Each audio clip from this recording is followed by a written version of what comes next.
కోసం వ్యాధితో బాధపడుతున్న జయలలిత ట్రీట్మెంట్ కు స్పందిస్తున్నారని వైద్యులు ప్రకటించారు. మరికొన్ని రోజులు ఆమె ఆసుపత్రిలో ఉండాలని హెల్త్ బులెటిన్ విడుదల చేశారు. దీంతో ఆసుపత్రి వద్ద పరిస్థితి కొంత సద్దుమణిగిందే. అమ్మ త్వరగా కోలుకోవాలని పార్టీ శ్రేణులు అభిమానులు పూజలు చేస్తున్నారు. మరోవైపు జయ ఆరోగ్యంపై సమాచారం అందించాలంటూ మద్రాస్ హైకోర్టులో దాఖలైన పిల్ ఇవాళ విచారణకు రానుంది.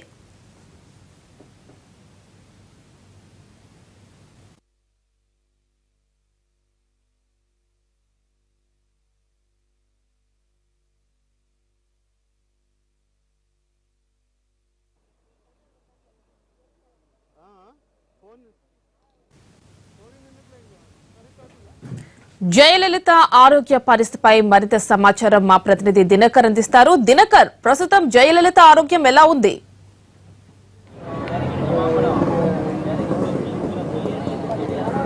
13వ రోజు కూడా అపోలో ఆసుపత్రిలో అమ్మకు చికిత్సలు జరుగుతూనే ఉన్నాయి. దాదాపు నిన్న రాత్రి ప్రకటించినటువంటి బులెటిన్ ద్వారా ఏదైతే ఉందో ఆ బులెటిన్లో స్పష్టం చేయడం జరిగింది.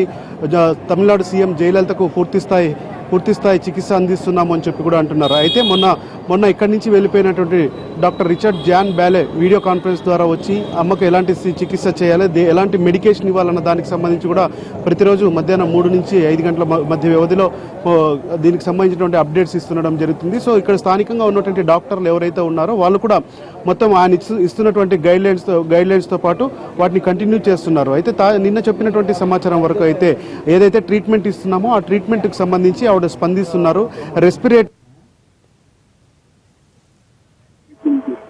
జరిగింది.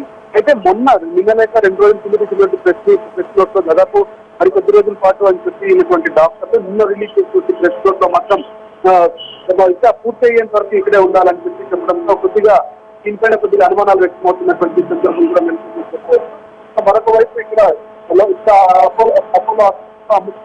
చూడడంతో సాధారణంగా వస్తున్నటువంటి రోగులకు ఎలాంటి ఇబ్బంది కలిగించుకుని ప్రత్యేకంగా ఓపెన్ చేయడం జరిగింది. ఈ హాస్పిటల్లో అమ్మకు చికిత్స చేస్తున్న నేపథ్యంలో సాధారణ రోగులు ఎవరు రావటం లేదన్నటువంటి దీనితో అపోలో మేనేజ్మెంట్ కి సంబంధించి వాళ్ళకు ఒక ప్రకటన కూడా విడుదల చేయడం జరిగింది. అది ఒక విఐపీ ట్రీట్మెంట్ చికిత్స జరుగుతున్న మాట వాస్తవమే. సాధారణ జనానికి కూడా మేము ప్రత్యేకమైనటువంటి కౌంటర్ లో ఓపెన్ చేస్తాం, మీరు రావచ్చు అన్నటువంటి విచారాలను ఖండిస్తూ ఒక ప్రెస్ రిలీజ్ కూడా రిలీజ్ చేశారు. సో ఓవరాల్ గా చూస్తే గత 13 రోజులుగా జరుగుతున్నటువంటి ట్రీట్మెంట్ ప్రకారం నిన్నటి నుంచి ప్రతిస్పందనలు వస్తున్నాయని చెప్పి కూడా చెప్పినటువంటి డాక్టర్లు కొద్దిగా అన్నాడీఎంకేకి సంబంధించినటువంటి కార్యకర్తలు కానీ క్యాడర్ కానీ కొద్దిగా ఉత్సాహం తీసుకునేటువంటి వార్తలుగా మనం చెప్పుకోవచ్చు. రైట్ దినకర్.